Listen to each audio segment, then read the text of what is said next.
I'm Dr. Bryan Wright, and this is Run to the Huddle. Years ago, I started to build a business for one of my family members. And the reason why is because I love my family member, and I wanted to have this sort of synergy between the business and the family member. It seemed like it would be efficient. And of course, there was a mutual desire to have this family member be successful, and I could benefit mutually as well from having the business thrive. So I set up a business. It was a cleaning company, and I did it for one of my close relatives, and it did not turn out so good. In fact, she ended up not showing up to work a couple days. She was the core manager of the business, and it fell apart. The whole thing, all the investment, which wasn't a lot, but it was, I'd say, a good couple $1,000, and that was a big way to see how we collaborated on the business, is how she showed up and whether she was willing to build it or just, again, not even show up to work. Now, I did not expect that at all. I thought that this could just be a synergistic type event where my family could enjoy this money-making machine that we were going to build. These ideals, as soon as they fell apart, I could have gotten resentful, but I had this piece of advice that I took with me, especially when it comes to doing business with friends or family. Whether it's loaning money or doing business, I think the same rule applies. And that rule is, if you're going to do business with family or friends, or you're going to loan money, you need to consider it as though the business is going to fail, or you need to consider it as though the money is never going to come back.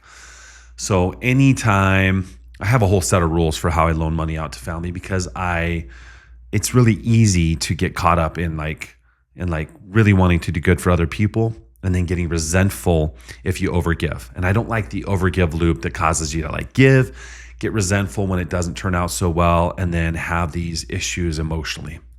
That's the essence of what I want to talk about here, is when you're going into business with somebody that you care about, family or friends, you need to consider that it's okay to let the business fade. It's okay if it doesn't do well, if you're going to be in business, because the relationship means more to you than the business. This is one of the main reasons I do not engage in business partnerships with family or close friends. And I've done it before. When you do that, the strain, the stress, the pressure is either so high because you want it to actually succeed, so the relationship succeeds, or it actually swings the other way, where one or more of the parties just don't even care, and then you just have angst and anxiety and frustration. I have also seen phenomenal businesses work where the partnerships do well with sisters, let's say, that built a clothing company, and they are so thrilled that they can work together with somebody that they love, and they have a synergy with their energy, with what they want to create, with their ideas. They have common backgrounds, they have common interests, and it just takes off. These answers to the questions of should I go into business with a family member or a very close friend are different for different situations. It is truly a depends type answer. That's why I set the rules. If it's going to be a family member or a friend that goes into business with me, that I'm willing to let it go. I'm willing to let the business go, because I'm not willing to let the relationship go. And with that, I would scratch my head and say, why then would I go into business with somebody like that if I was more than willing to let the business fail? Because I don't like that either. So for me, I don't want relationships to have strain, as well as I don't want my business to fail. That's where I stand in my philosophy, is I'm not going to go into business with family members or friends because of that very dichotomy that I just described. I mentioned a close relative years ago that I started a business for and allowed them to manage. And again, it didn't go well. And I just had to take the business hit and the financial hit as a result of trying to maintain that relationship. Whenever you do go into a partnership, you want to make sure you have the end target and purpose in mind. What is the purpose of the business, and what is the end target with which you want to accomplish? With that in mind, if the person that you partner with is going to help you accomplish that better with less strain, better success in the business, those are the criteria that I would choose to bring them into partnership. So I'm looking at objective criteria, not just how good I feel around someone, or not just how good I feel about somebody, right? Not just what we've shared in life as a friendship.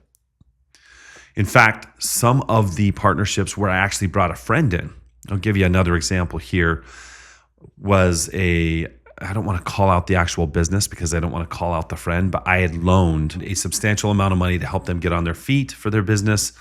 I didn't even have equity in the business. And they went through and made payments for this startup.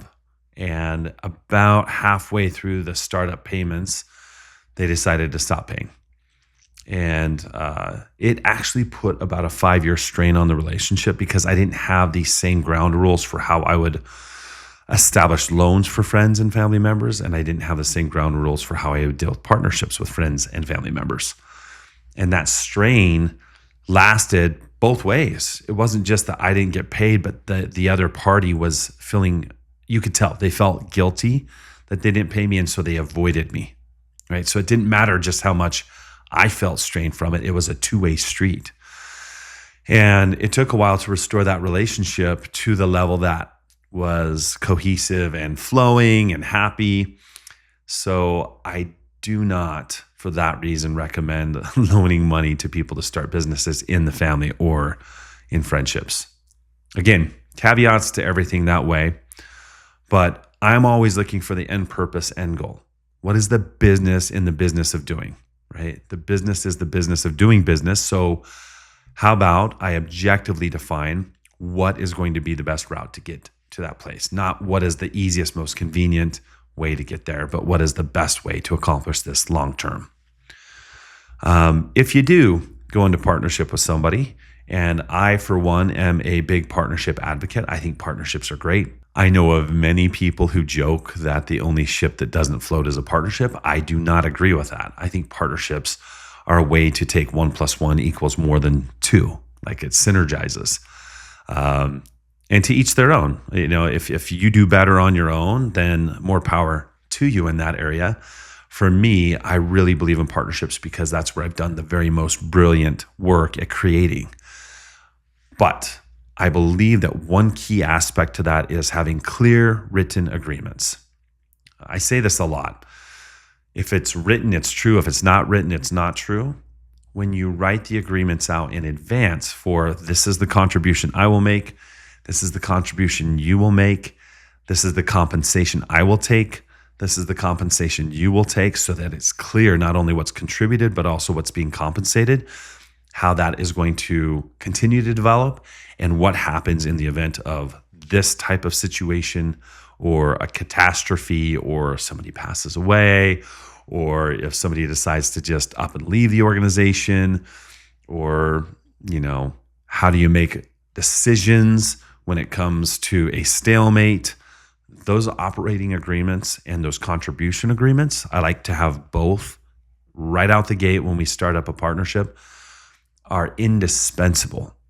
Again, if it's with a family or if it's with friends, doesn't really matter. If you find that the family member or the friends are the ones that are going to lead you long-term to the success that you seek, knowing what your purpose and your end result is, then make sure that you have clear written agreements, operating and contribution agreements to help clearly state before you ever go into business exactly how those things are going to work. Again, my concept is that if I'm going to loan it to them, it's as good as given to them. That's just the way I immediately approach that situation. I know other people who also share the same sentiment that are, you know, out there promoting different kinds of money principles. And I've just seen it that is the best way for me to do it. Now, I will, in fact, if it's a large loan, I will, in fact, write it out, but I do not jump right into a large loan with family members or friends because the relationship matters. Keep in mind, I'll repeat it because I think it warrants repeating, that it's not just whether or not you feel angst over them not paying you back. It's on their end, there's often an amount of guilt or shame that comes with not being able to repay that or not being honest or integral. And that strains the relationship, even if you're willing to forgive it. So if you put it in writing and you're still loaning out to family or friends, to me, I don't like to write it out because it doesn't affect what my mentality is going into it. If anything at all, I will not loan money to people for business or their personal needs in the family unless I'm willing to give it to them. Let's talk the framework of a healthy partnership. And for me, this is a very simple thing. When I can see that the business will thrive and actually benefit my end goals for my lifestyle congruence by having that partnership come into play, that's when I start to actually look at partnerships. So the framework is, I can do this type of skill set. This is what I bring to the table. And there's another individual or individuals who bring other types of skill sets to the table that I don't have. That complementary nature that allows us to say, you complement the missing pieces that I don't bring to the table for this end result in the business. Those types of partnerships are very valuable to me. And again, I keep it very objective. Like, number one, is this something that long-term will actually ease my life, right? Make my life better as a result of this partnership? If the answer is yes, okay, check. We're going to the next one. Number two, is this type of partnership something that will actually bring more financial prosperity so that there's more solvency in the business and there's more solvency in my life? If that is a check mark, meaning I'll take, let's just say 50-50. Let's just say a 50-50 partnership for ease of numbers. If I could make, say, $100,000 a year by owning my own business and dealing with all of the ownership and stress of that by myself, and I can make $100,000 owning 50% of the business but have a better lifestyle, that begins to look very appealing to me, right? But it especially looks appealing if that synergy between the partners brings that income level even higher than if I did it alone with 100%. And I've seen this. I've had 100% ownership that just stayed in this really nice, slow, organic, slow burn. And I've seen it to where I partnered in with some excellent, objective, complementary partners, and it took off. It did very well. And it made life easier and it made the financial success better. So how would a partnership look? I'm going to actually pull a family member in as a hypothetical here because I think it helps to I think this case study will help us to really think through how that would work. So my brother, again, hypothetical. My brother wants to come in. He wants to do business with me. And he's going to bring 50% equity to the table to help pay for the startup of the business. Or if the business already exists, he's going to buy into the business. All right. So I feel like objectively, he's the right person. I feel like he has all the things that can complement. I feel like my life's going to be easier as a result of him being a partner. And I feel like financially, this is going to be a better off situation for both of us.